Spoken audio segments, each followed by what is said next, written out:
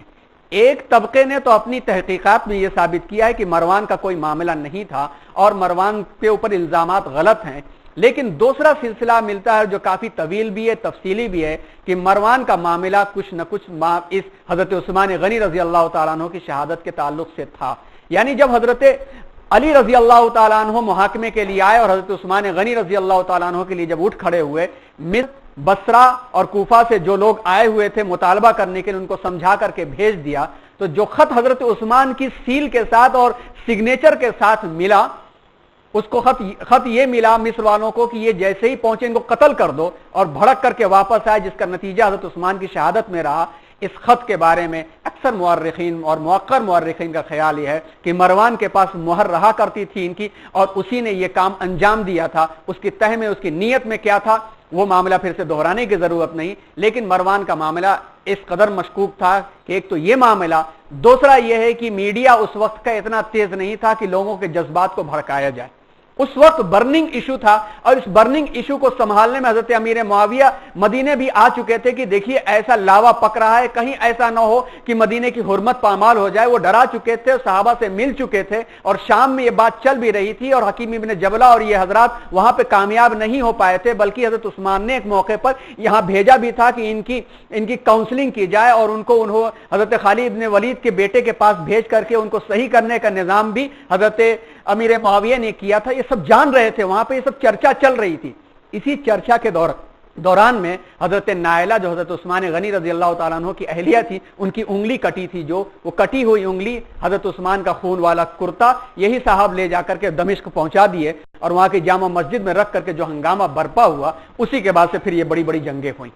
تو ان صاحب کا معاملہ بھی جو تھا، یہ معاملہ ابھی آگے جب ان کی خلافت کا وقت بھی آئے گا تو مزید تفصیلات آئیں گی. یہ صاحب وہاں موجود تھے، انہوں نے مشورہ یہ دیا کہ دیکھو عبد الرحمن ابن ابو بکر، عبداللہ ابن عمر سے تو کوئی خوف نہیں کہ وہ حکومت کے طالب نہیں ہے، البتہ حسین اور ابن زبیر سے ابھی بیعت لے لو، ورنہ امیر معاویہ کی موت کی خبر عام ہو گئی اور انہوں نے بیعت نہ کی تو معاملہ خراب ہو جائے گا. اور مروان نے ہی مشورہ دیا کہ بیعت لے لو، کیونکہ ابھی امیر معاویہ کی خبر عام نہیں ہوئی تھی، بیعت لے لو اور نہ لیں تو ان کو قتل کر ڈالو.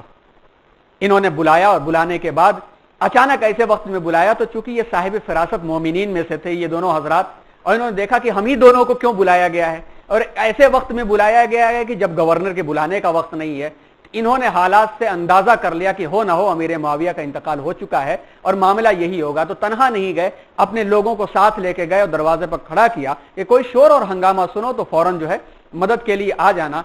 وہاں پر جب گئے تو ان صاحب نے، ولید ابن عتبہ نے بات کی اور بیعت کے لیے کہا، تو ان حضرات نے حکمتاً ٹال دیا کہ ہم چھپ چھپا کے بیعت کریں، کیا فائدہ ہے، میری بیعت تو ایسی نہیں ہو سکتی کہ چھپ چھپا کے کریں، مجمع عام میں کریں گے تو لوگوں کو معلوم ہو جائے گا. خیر یہ بھی ایک بہت ہی سازشی مزاج کے نہیں تھے، سادہ مزاج اچھے لوگوں میں سے تھے. انہوں نے مہلت دی.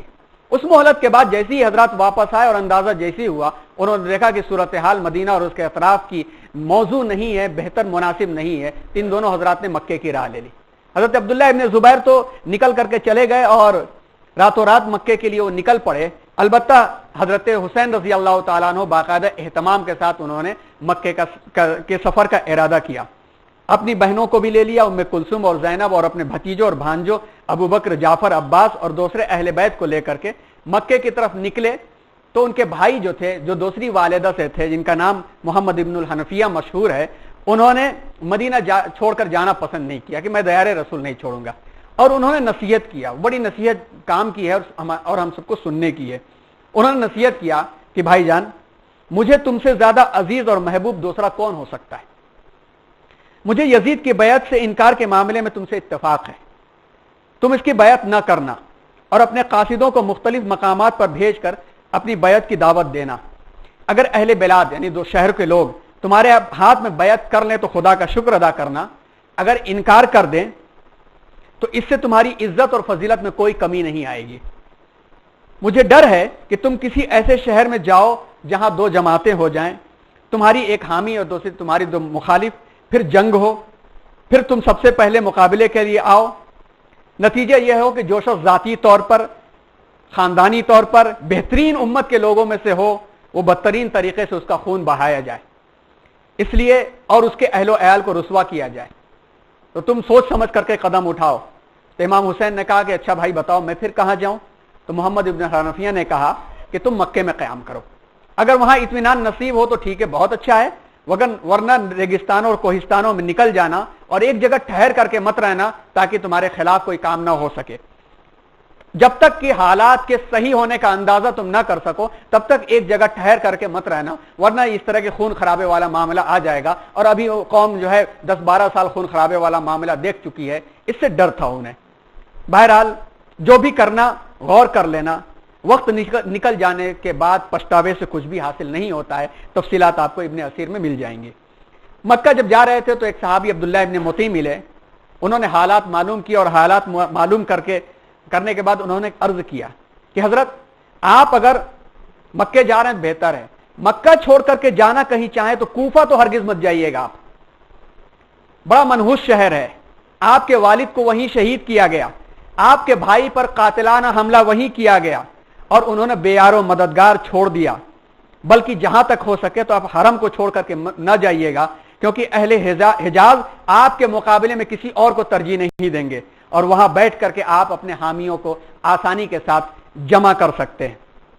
یہ معاملہ حضرت حسین رضی اللہ تعالیٰ عنہ کے ساتھ ان کے موقر لوگوں نے مشورے میں کیا، اور حضرت حسین رضی اللہ تعالیٰ عنہ اطمینان کے ساتھ مکہ مکرمہ پہنچ گئے، اور مکہ مکرمہ گئے، وہاں پر جا کر کے جو شیب ابی طالب ان کے حضرت حسین رضی اللہ تعالیٰ عنہ کے دادا نے حضور اکرم صلی اللہ علیہ وسلم کے چچا ابو طالب کے نام سے تھی، جہاں پہ 3 سال ہجرت سے قبل غریب مسلمانوں کو قید بھی کیا گیا تھا، جس کے بعد کا جو سال تھا حضور اکرم صلی اللہ علیہ وسلم کا، جس میں طائف میں تکلیف ہوئی، ماں خدیجہ کا انتقال ہوا، جس کو عام الحزن آپ صلی اللہ علیہ وسلم نے قرار دیا تھا، شیب ابی طالب میں آپ نے قیام کیا، اور آپ کے قیام کے بعد لوگ جوق در جوق آپ سے آ کے ملنے لگے، آپ کے پاس جمع ہونے لگے لوگ۔